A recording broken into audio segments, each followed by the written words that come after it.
Life is absolutely beautiful.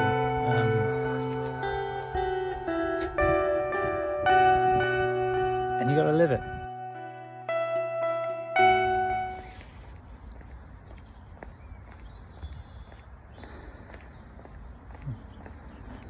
Hi there,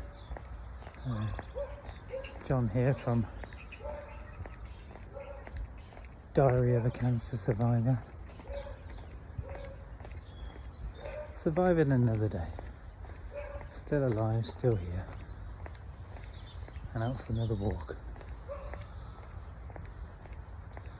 full of Sunday roast, a rare treat on the eating protocol that I'm on. I wanted to talk about the power of positive thinking, and it was kind of one of the things that a lot of people said to me when I had my diagnosis. Just stay positive, keep positive, be positive. Now, interestingly, in the therapeutic work that I've done over the years, I used to write about this, and I don't really like it. I don't agree with that kind of idea, I think, and not so much around what people were saying to me about being positive, because they were saying, be positive around your diagnosis and all the rest of it.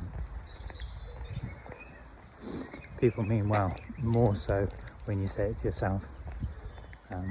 So when you're trying to be positive in a situation that is pretty shit, certainly when cancer's concerned, because it's a forced state of being, because in that moment you probably don't feel like being positive, or certainly not every day.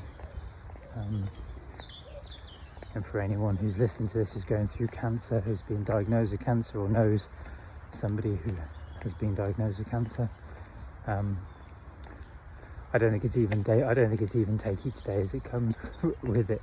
Certainly not in the early days. I think it's almost hour by hour, if not minute by minute. And my greatest piece of advice is it's okay to feel shit, and it's okay to be afraid, and it's okay to be scared.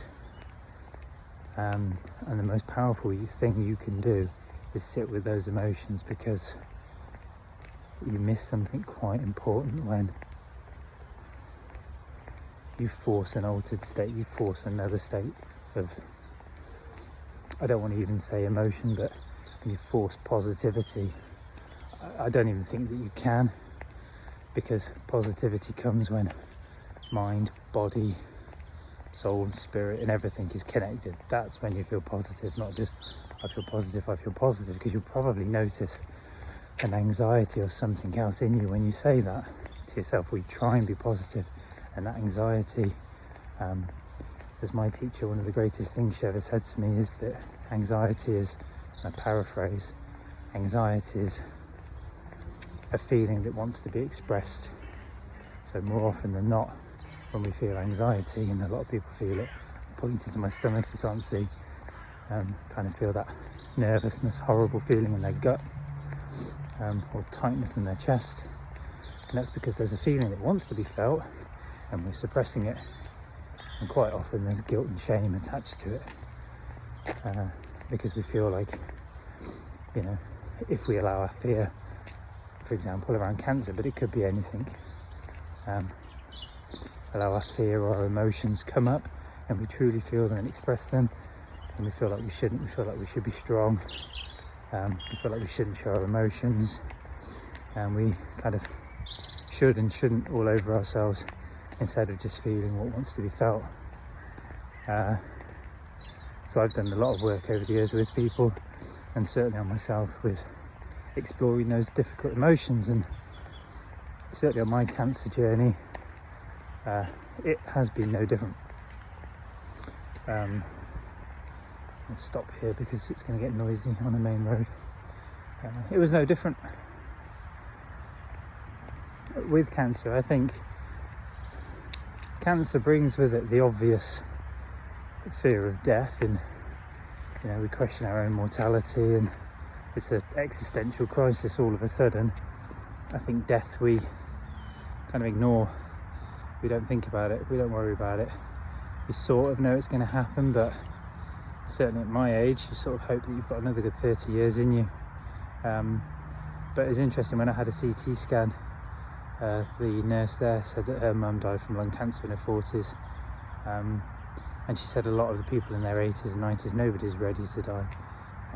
And maybe that's another video around death. And I certainly haven't completely made peace with it. It's a big fear for me. But cancer really kind of hit that home. But I think what cancer actually does is it creates all the stuff that we have been suppressing over the years. So developmental trauma, something that I work with. It all starts to bubble up. We can't suppress it any longer, and it all comes out, and we try our best to try and suppress it, and it doesn't work. So, you know, my advice is to try and process those emotions. So try and process those emotions. But I'll leave that one there, and hopefully speak to you all very soon. Big love. Life is absolutely beautiful.